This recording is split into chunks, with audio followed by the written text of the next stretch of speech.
여러분 한 주간 동안 잘 지냈나요? 네. 여러분 혹시 길 잃어본 적 있나요? 내가 지금 어디 가는지 또 어디를 가야 되는지 잘 모를 때가 있죠. 우리는 살아가면서 길을 많이 잃을 때가 있습니다. 또 길을 잃었던 사람에게 길을 알려주기도 합니다. 가끔 교회 있다 보면 차를 타고 다니시던 분이 갑자기 차를 세우고 사토로 찾아올 때가 있고, 그건 제가 교회에 있을 때에 교회로 찾아와서 파크 골프장이 어딥니까? 라고 묻습니다. 언제부턴가 이 청하 지역이 파크 골프장으로 아주 유명한 장소가 되었습니다. 이처럼 길을 알지 못하였을 때 누군가에게 질문을 하고 또 길을 찾습니다. 아프리카 정글에서 존스라는 선교사님 한 분 계셨습니다. 아무리 헤매고 다녀도 길을 찾을 길이 없습니다. 기진맥진한 채 포기하고 있는데 원주민을 만났습니다. 얼마나 반가웠을까요? 말이 잘 통하지 않았지만 기본적인 대화는 할 수 있었고, 손짓, 발짓, 바디랭귀지로 이렇게 말을 했습니다. 내가 지금 길을 잃었으니 길을 좀 알려주십시오 라고 했습니다. 그저 원주민은 나를 따라오십시오 라고 손짓하고는 불이 나게 도망을 갑니다. 알 수 없는 곳으로 달려갑니다. 어찌나 빨리 달려가든지 도저히 따라잡을 방법이 없습니다. 숨을 헐떡이면서 따라가던 선교사는 겨우 따라잡아서 사람을 세우고 나서 도대체 어디 가는데 이렇게 빨리 달려갑니까? 라고 하는 겁니다. 길은 어디 있습니까? 라고 묻자 그 원주민이 말합니다. 길은 없습니다. 이 말을 들을 때 얼마나 황당했을까요? 길은 없는데 내가 바로 길입니다. 나를 믿고 따라오십시오 라고 하는 겁니다. 그렇잖아요. 우리처럼 길이 잘 닦여진 그러한 평야 지역이 아니기 때문에 이 험한 그곳에서 밀린 지역에서 어떻게 길을 찾을 수 있겠습니까? 길은 없습니다. 근데 길을 찾아간다는 겁니다. 인생을 길이라는 단어로 표현할 수 있습니다. 살아온 삶이나 살아갈 할 삶 모두가 길입니다. 야곱은 자신을 가리켜서 나그네 길이라고 고백한 바가 있습니다. 인생의 모든 문제에는 길이 있습니다. 사소한 문제부터 삶의 방법, 또 학문의 공식에 이르기까지 길이 있습니다. 어떤 사람은 인간답게 사는 방법을 몰라서 방황하고 실패를 거듭합니다. 그리고 겨우 노년이 되었어야 바른 길에 대해서 깨닫는 사람도 있고, 어떤 사람은 노년이 되었어도 인생 마지막 종착역이 이르기까지 길을 잃은 사람도 있습니다. 인간은 모두 육체적인 죽음을 바라보며 길을 가고 있습니다. 그러나 죽음의 길을 이후에는 또 어떤 길이 있는지 아는 사람도 있지만 모르는 사람이 대반입니다. 많은 사람들이 외면하고 무관심합니다. 문제는 안내자입니다. 여행을 하다 보면 가이드가 얼마나 중요한지 절실하게 알게 됩니다. 그래서 여행할 때 어떤 가이드를 만나느냐에 따라서 인생이 달라지죠. 미국에서 살아가는 많은 사람들이 있습니다. 근데 미국에서 어떤 직업을 갖느냐는 어떻게 달려있느냐. 내가 미국에 갔는데 미국에 처음 가서 처음 만난 사람이 세탁소를 경영하는 사람이면 세탁소 일을 합니다. 학원 일을 하면 학원 일을 합니다. 어떤 직업을 갖는 사람이 안내자로 나오느냐에 따라서 그 사람의 직업이 달라진다고 합니다. 예수님은 요한복음 14장 6절에 이렇게 말씀합니다. 내가 곧 길이요 진리요 생명이니 나로 말미암지 않고는 아버지께로 올 자가 없느니라 라고 분명하게 말씀합니다. 예수님은 스스로를 길이라고 말씀합니다. 즉 인간을 하나님께로 인도하는 길이라고 말씀합니다. 영원한 처소로 인도하는 길이 되시는 분이 바로 주님이십니다. 예수를 믿는다는 영원한 처소에 대한 걱정의식이 없습니다. 길 대신 예수님께서 인도해 주시기 때문에 그렇습니다. 인생에는 안내자가 필요합니다. 오늘 본문에도 바로 이 모세가 등장하죠. 오늘 제목이 뭐냐면 인도하신 하나님. 참 감사한 것은 외부 강사분을 초청하면 이상하게도 저하고 그분하고 짜지 않았는데도 이상하게 본문은 다르지만 내용들이 비슷합니다. 어떤 내용으로 이야기할 것인지 주일 낮 예배와 찬양 예배. 그래서 저는 깜짝 놀랐습니다. 저는 인도하시는 하나님이라고 제목을 잡았는데 오늘 찬양에 오시는 그 목사님은 인도하심을 원한다면 이라는 제목으로 기가 막히게 맞추는, 왜 이런 제목이 나왔을까요? 바로 하나님께서 인도하신다는 거죠. 하나님께 우리 성도에게 들려주고 싶은 그 말씀의 내용들을 분명하게 제시하시고 그 길을 가라고 말씀하는 거죠. 모세는 잘못된 시기에 잘못된 방법으로 자기 동족을 구원하려고 했습니다. 미디안 강해로 그리고 떠도는 신세가 되었습니다. 우리는 모세가 곧바로 아내인 십보라를 만난 것처럼 생각됐지만 쉽게 만난 것이 아니라 한참을 헤맨 뒤에 만난 것입니다. 하루는 모세가 지친 몸을 쉬기 위해서 우물가에 앉아 있습니다. 어디나 못된 사람이 있기 마련입니다. 어떤 목동들이 그 우물로 물 길러 온 미디안 제사장 이드로의 딸들을 쫓았습니다. 아마도 자기들이 먼저 양들에게 물을 먹이고 그 다음에 그 딸들에게 먹이려고 했던 것 같습니다. 분명 앞에 왔던 그 미디안의 제사장 이드로의 딸이 먼저 양들에게 물을 먹여야 되는데 뒤에 왔던 그 목동들이 행패를 부린 것입니다. 이때 모세가 가만히 짜보니 이것은 옳지 않은 것입니다. 모세가 어떤 신세입니까? 지금 도망자 신세입니다. 자기 동족을 살리겠다고, 자기 동족을 구하겠다고 나섰다가 그만 잘못된 행동을 통해서 쫓기는 인생이 되었습니다. 근데 똑같은 상황이 또 벌어지고 있는 것입니다. 모세 입장에서는 굳이 거기에 관여하지 않아도 되는 그런 상황입니다. 알지 못합니다. 그 여인들이 어떤 여인인지도 알 수 없고 그 목동들이 어떤 목동인지도 알 수 없고 괜히 거기에 끼어들었다가 괜히 남의 싸움에 끼어들었다가 자기 인생이 또 꼬일 수 있는 그런 상황 속에 있는데 모세는 어떻게 하냐? 그 상황 속에 가만히 있을 수 없습니다. 불을 보면 그냥 있을 수 없습니다.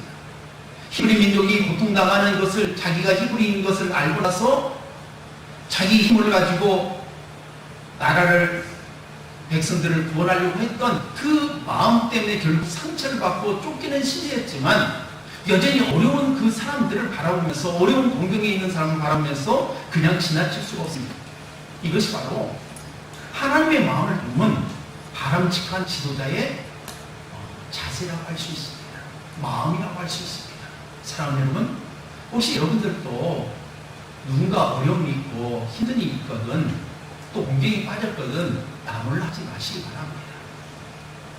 사마리아인처럼 강도 만난 사람을 돕기 위해서 자기의 돈을 드리고 시간을 드리고 헌신했던 것처럼 우리 하나님을 믿는 백성들은 이러한 삶을 살아야 줄 믿습니다.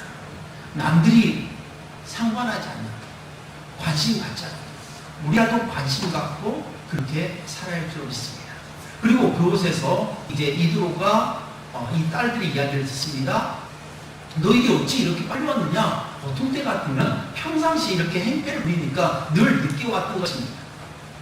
늘 갑질하는 그 사람들 때문에 고통을 당하다가 나중에 늦게 왔던 그들의 딸들의 모습인데 이상하게 빨리 왔던 겁니다. 그래서 묻습니다. 어떻게 이렇게 빨리 왔느냐라고 했더니 어떤 애굽 사람이 우리의 어려움을 보고 나서 우리를 도와주어서 우리가 쉽게 물 먹이고 이렇게 쉽게 왔습니다 라고 말합니다. 그자 이드로가 말합니다. 왜 그 사람을 남겨도 갔느냐? 어서 빨리 그 사람을 데려오라 라고 하면서 집 극진하게 대접을 하고 나중에는 십보라 딸을 주어서 자기 사위로 삼았던 그런 모습이 오늘 본문의 내용입니다. 그러면 우리 하나님은 우리의 인생길을 어떻게 인도하실까라고 하는 것이 오늘 제가 여러분께 전하고자 하는 말씀의 내용입니다. 첫 번째로는 실패한 모세의 모습을 합니다. 제가 뭐라고 말씀드렸죠? 실패한 모세의 모습입니다. 두 번째로 광야 학교에 입학하고 계신 하나님이십니다. 뭐라고 말씀드렸죠? 광야 학교에 입학하고 계신 하나님이십니다. 세 번째로는 새로운 만남이 있었다는 겁니다. 뭐라고 말씀드렸죠? 새로운 만남이 있었다는 겁니다. 첫 번째로 실패한 모습입니다. 사랑하는 여러분, 여러분은 지금 어떤 일을 하고 계십니까? 어떤 데 관심을 갖고 있고 어떤 목표를 가지고 살아갑니까? 그리고 여러분의 삶은 여러분이 목표한 대로, 여러분이 계획한 대로, 여러분이 어떤 계획을 세웠다면 그것이 잘 됩니까? 잘 되는 경우도 있지만 대다수는 실패하는 경우가 있다는 거죠. 지금은 농사를 편하게 짓고 여유 있게 짓지만 처음 농사를 지었을 때 어떻습니까? 농사의 실패를 많이 봤죠. 고추 농사도 마찬가지죠. 깨 농사도 마찬가지죠. 자식 농사도 마찬가지입니다. 사업도 그렇고 직장 생활도 그렇고 학업도 그렇고 많은 실패를 맛보게 됩니다. 실패를 하다 보면 어떻게 합니까? 또 다른 어떤 것을 도전한 것에 대해서 두려움이 생긴다는 거죠. 이처럼 우리는 많은 실패와 좌절과 낙심할 때가 많습니다. 오늘 본문에 모세가 그렇습니다. 모세는 겨우겨우 위기 가운데 겨우겨우 살아나서 애굽의 왕자가 되는 놀라운 축복을 받았습니다. 수많은 히브리인들이 다 죽어갔지만 히브리 남자들이 다 죽어가는 그 신세 가운데 있었지만 하나님의 은혜로 말미암아 모세는 애굽의 왕자가 되는 특권을 누리게 되었습니다. 모세가 애굽 사람입니까? 아닙니다. 노예의 한 아이로 태어났습니다.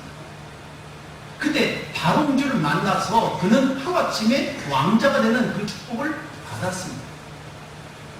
그래서 거기서 애굽에서 많은 학문을 배웠고 정치를 배웠고 또 군사력을 배웠고 여러 가지를 배웠습니다. 그래서 승승장구합니다. 그래서 모세의 말 한마디면 모든 사람이 다 따라가는 그런 가운데 있었습니다. 근데 감사한 것은 그의 어머니가 직접 자신에게 젖을 물리고 또 하나님의 말씀을 전해줍니다. 분명히 애굽의 바로 공주의 아들로 들어갔는데 그녀는 젖을 먹일 수 없습니다. 그러니까 유모를 택했는데 그 유모를 어떤 사람을 택했느냐? 바로 자기 어머니 요게벳을 택했죠. 그래서 요게벳을 통해서 히브리 교육을 받고 유대인의 교육을 받습니다. 그러면서 그에게 너는 정통 유대인이다, 히브리인이라는 것을 분명히 알려주었습니다. 그러다가 하루는 모세가 싸움을 보게 됩니다. 어떤 싸움을 봤느냐? 애굽인이 지금 자기 민족을 고통을 주는 그런 가운데 있습니다. 사도행전 7장 24절에서 25절에 이 내용을 이야기하고 있습니다. 한 사람이 원통한 일을 당함을 보고 보호하여 압제 받는 자를 위하여 원수를 갚아 애굽 사람을 쳐 죽이니라. 그는 그의 형제들이 하나님께서 자기의 손을 통하여 구원해 주시는 것을 깨달으라 생각하였으나 그들이 깨닫지 못하였다. 지금 다 자기 동족이 히브리인이 고통을 당하고 있습니다. 그때 히브리인이었던 이 모세가 가만히 있을 수 없죠. 그래서 주먹으로 쳤습니다. 그만 즉사했습니다. 그래서 그것을 모래 덮어버렸습니다. 그 사람 보냈습니다. 그 다음 날이 됐는데 그 사람과 지금 살려줬던 그 사람과 또 다른 그런 히브리인끼리 싸웁니다. 그러니까 왜 동족끼리 싸우냐? 지금 이럴 때냐? 이럴 때가 아니라 서로 돕고 사랑해야 하지 않느냐라고 말합니다. 그자 이 히브리인이 뭐라고 합니까?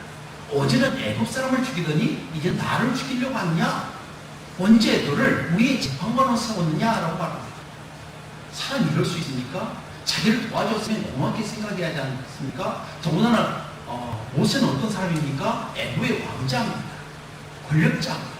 자기를 보호해줬으면 감사하다고 해야 되는데 마치 물에 빠진 사람을 거저주었더니 뭐 내놓으라고요? 보따리에 냅니다. 그러면서 고마움에 대해서는 전혀 생각하지 않고 오히려 모세를 더 힘들게 만듭니다. 그리고 이 죽은 사람을 죽인 사실에 대해서 탄로만 합니다. 그래서 모세는 어쩔 수 없이 사람이 없는 곳을 먼 곳으로 도망갑니다. 여러분, 어떤 문제를 만나면 어떻습니까? 나를 아는 사람이 있는 곳으로 가기를 원합니까? 아니면 나를 모르는 사람들이 있는 곳으로 가기를 원합니까? 내가 뭔가 잘못했습니다. 죄를 지었습니다. 그런 사람은 어떻게 하냐? 나를 알지 못한 사람. 그런 사람들이 있는 곳으로 도망하기 마련이죠. 그러니까 어떻게 하냐? 애굽에서 북쪽으로 계속 올라갔습니다. 가나안 지역에 있는 그 방향으로 갔습니다. 미디안 방향으로 갔습니다. 미디안 방향으로 쫓기는 그런 신세가 되었던 것입니다. 그러면 왜 모세가 이렇게 실패할 수밖에 없었을까? 여러분, 이 실패에 대해서 여러분 어떻게 생각하십니까? 당연히 하나님께서는 모세를 40년 동안 훈련시켜서 보냈다라고 하는 것을 우리는 결과론적으로 알고 있지만 모세 입장에서 생각한다면 그 40년의 세월은 너무나도 똑똑한 세월이 아닐 수 없어요. 여러분 혹시 이러한 경험을 경험한 적은 없습니까? 분명히 나는 잘하려고 했는데 잘하려고 했다가 어떻게 실패한 경우가 있습니까? 그때 어떻게 하냐? 어떤 자세를, 어떤 태도를 취하냐가 매우 중요합니다. 요즘 많은 사람들이 목숨을 끊는 경우를 보게 됩니다. 왜 그럴까요?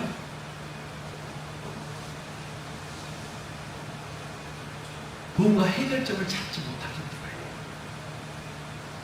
죽으면, 목숨을 끊으면 이제 모든 것이 끝날 것처럼 생각하는 그런 가운데 있다는 겁니다. 실패를 맛보았기 때문에, 아픔을 맛보았기 때문에 도망가는 것입니다. 그렇다고 해서 그것이 옳다고 하는 것은 아닙니다. 그런 사람들이 우리 가운데 많이 있음을 보면서 혹시나 그런 어려움이 있는 사람이 있거든. 여러분들이 정말 따뜻한 말 한마디 품어주시고 이해해주시고 그 사람 이야기를 들어주시길 바랍니다. 누군가가 내 이야기를 들어준다면 절체절명의 그 순간에 목숨 끊지 않고 포기하지 않고 다시 시작할 수 있다는 것입니다. 두 번째로는 광야 학교에 입학하게 하신 하나님이십니다. 오늘 본문 15절 말씀 함께 공부하겠습니다. 시작. 바로가 이 일을 듣고 모세를 죽이고자 하여 찾는지라 모세가 바로의 낯을 피하여 미디안 땅에 머물며 하루는 우물 곁에 앉아더라. 아멘. 하나님은 모세를 광야학교로 인도하셨습니다. 나이 40세에 모세는 하나님의 섭리 가운데 시내산 밑자락에 살고 있는 갱족 속의 이드로의 집에 인연을 맺게 되었습니다. 그 집의 큰딸 십보라와 결혼하여 무명의 세월을 보내게 되었습니다. 거기서 양을 치면서 세월을 보내게 됩니다. 하나님은 당대 최고의 오랜 문화와 전통을 가진 세계 국가의 그 애굽의 왕자로 자란 최고의 지성이었던, 그래서 이제는 지성이었던 이 모세를 아무도 찾지 않는 사막의 변방 시골의 벽촌으로 자기네 양을 치는 그 사람으로 이제 보내도록 모세를 인도하셨다는 겁니다. 그는 시내산 기슭에서 인생의 무상을 깊이 느꼈을 것입니다. 세상 권력의 무상함을 느꼈을 것입니다. 지금까지 공부했던 것이 아무나 소용이 없습니다. 정치력을 배우면 뭐합니까? 경제력을 배우면 뭐합니까? 경제학을 배우면 뭐합니까? 또 여러 가지 법을 배우면 뭐합니까? 소용이 없습니다. 애굽에 있을 때는 그것을 쓸 수 있지만 광야에서 양을 칠 때는 그게 무슨 소용이 있겠다 말입니다. 때로 우리가 공부하다 보면 내가 그동안 배웠던 것이 아무런 쓸데없다고 생각할 때가 참 많습니다. 열심히 공부했습니다. 대학에 여성들이 열심히 공부했습니다. 공부해서 대학 박사도 받았습니다. 그리고 결혼했습니다. 직장을 그만두고 가정주부로서 매일 설거지하며 지내면 만약 그 사람의 입장에 어떤 생각이 들겠습니까? 내가 이러려고 공부했는가? 내가 이러려고 박사학위까지 받았을까라고 하는 그런 생각을 들지 않겠습니까? 전혀 필요가 없는 것처럼 그렇게 생각되었습니다. 모세는 그 대신에 양을 치는 그러한 목동으로 살았습니다. 양이란 목동이 철저하게 지켜주지 않으면 살 수 없는 그런 존재입니다. 내가 양을 치려고 그동안 그러한 공부를 했을까? 그러한 노력을 했을까라고 하는 그러한 생각을 했을 것입니다. 그런데 왜 하나님께서 그렇게 광야길로 인도하셨을까? 여기는 의미가 있다는 겁니다. 나중에 보면 애국에서 배웠던 그 학문들이 나중에 어떠냐? 이스라엘 백성을 이끌어가는데 크게 쓰임 받습니다. 때로는 지금 당장 쓰임 받을 수 없는 것처럼 아무런 소용이 없는 것처럼 되지만 내가 경험했던 모든 것들이 내 인생에 도움이 됩니다. 농사 짓는데도 도움이 되고 사람을 만나는데도 도움이 되고 또 학업을 하는데도 도움이 되고 사업을 하는데도 도움이 되고 여러 가지 도움이 된다는 겁니다. 그래서 우리의 경험은 비록 실패했을지 모르겠지만 그 모든 경험들 우리에게 큰 도움이 된다는 것을 볼 수 있습니다. 그러면 왜 모세를 광야로 내몰았을까? 하나님께서 또 다른 경험을 하도록 만드셨던 겁니다.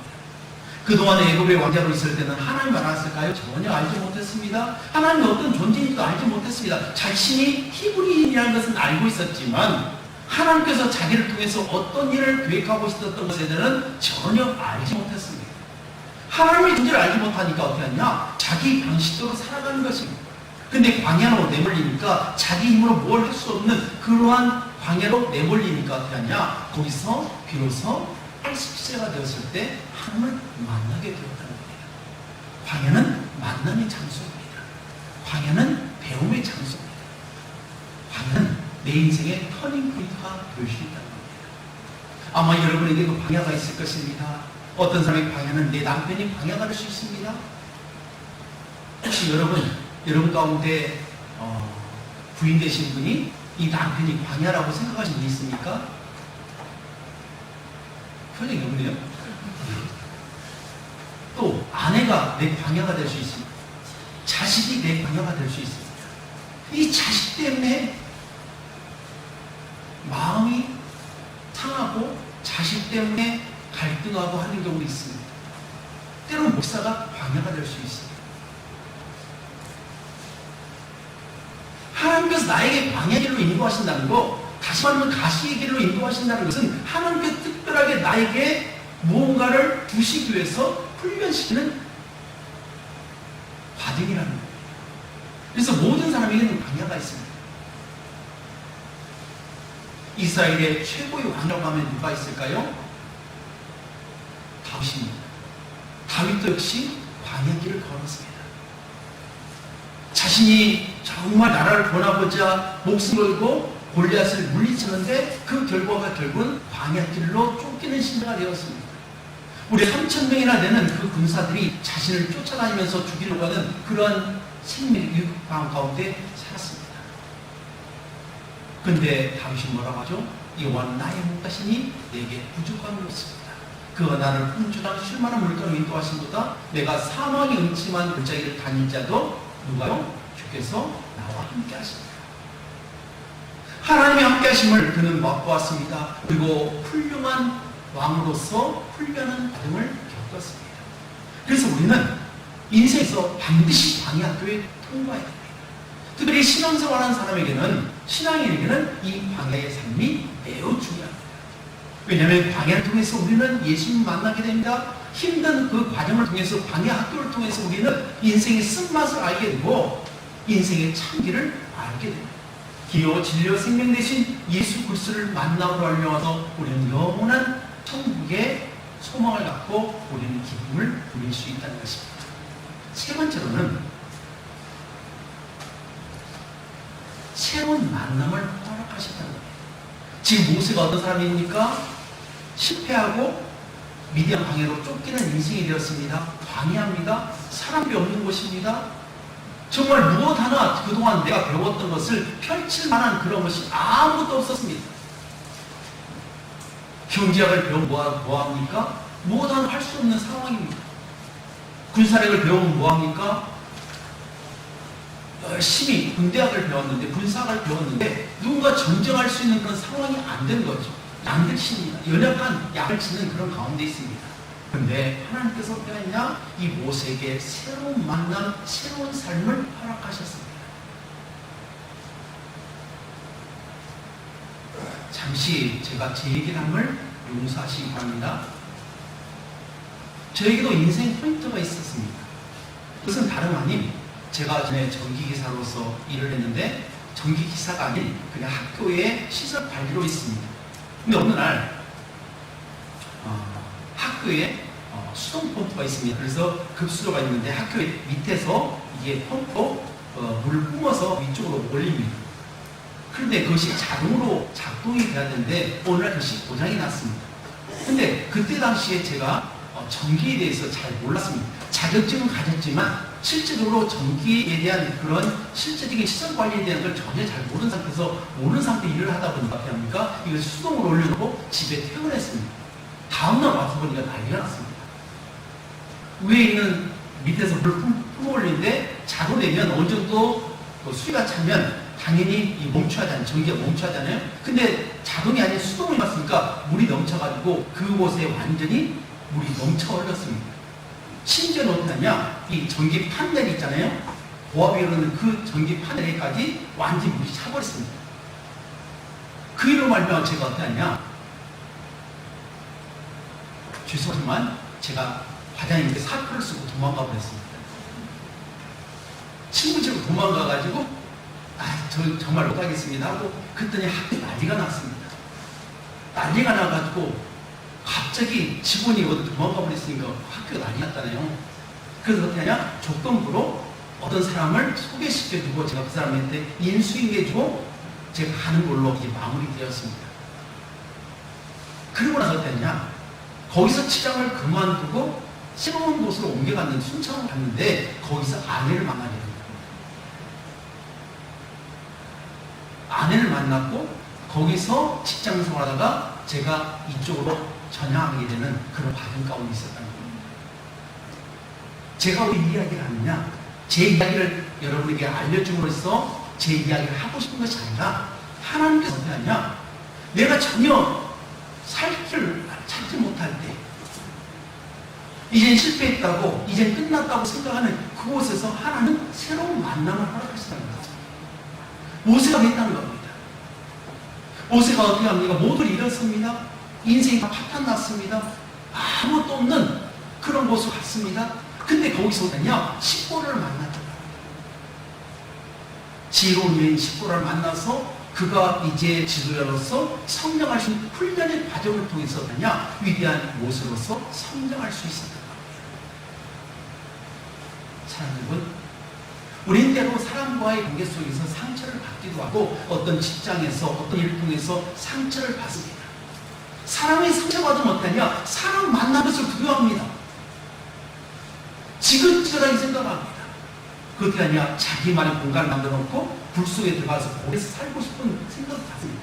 그러나 어떻게 하냐, 사람에게 상처가 있으면 어떻게 하냐, 반드시 사람에게서 위로를 받아야 됩니다.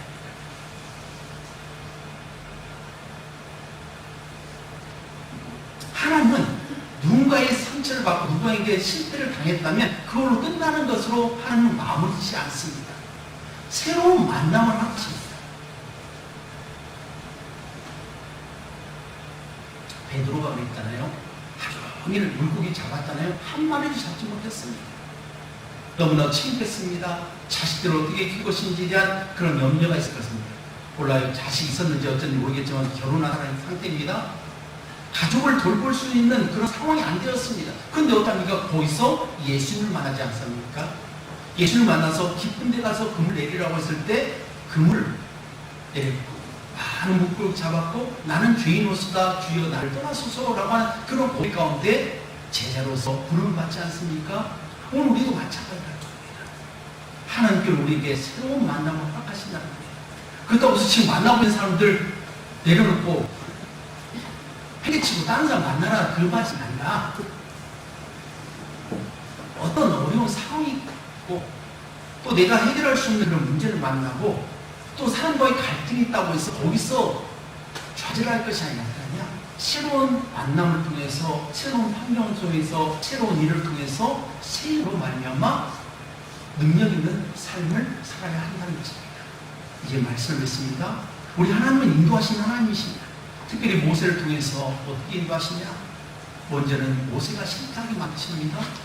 두 번째는 모세를 광야학교로 인도하시고 거기서 새로운 만남 이드로 제사장과 또 그의 딸 시포를 만나게 하셔서 아름다운 가정을 되게 하시고 위대한 지도자로 이끌어 가셨던 것처럼 혹시나 여러분 가운데 삶에서 실패하고 상처받고 또 넘어졌다 할지라도 거기 낙심하지 마시고 방향을 이끌어가시는 그 하나님의 은혜에 감사하면서 지금 나에게 주어진 데 최선을 다하심을 나누며 새로운 삶 속에서 세임을 얻어서 하나님 앞에 귀하게 쓰임받는 우리 모두가 되시기를 주님으로 축복합니다. 기도하겠습니다.